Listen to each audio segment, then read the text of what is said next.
মোৰ সমানে। তুমি এইবোৰ কি কৈছা? মোৰ এতিয়া এইবোৰ কৰিবলৈ সময় নাই। মই এতিয়া পঢ়া শুনা কৰিব লাগে। আৰে তুমি মোৰ হাতত ধৰিবলৈ ক'ত সাপ পালা?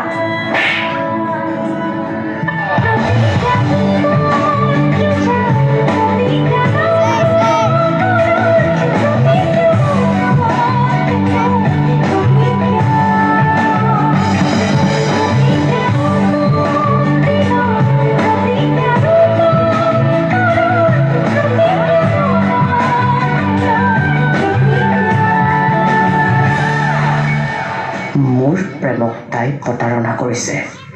ইয়াৰ ফলাফল তাই পাবই।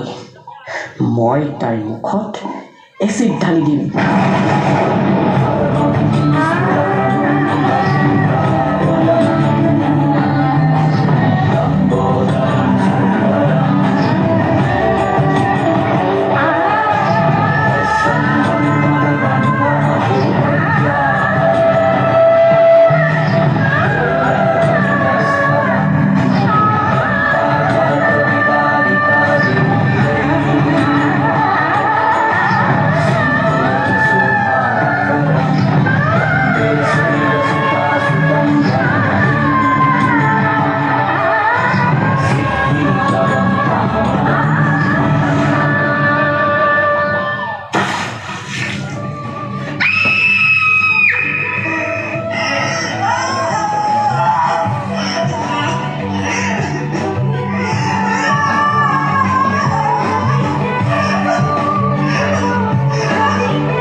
এনেদৰে শেষ হৈ যায় বহু সপোন আৰু আশা।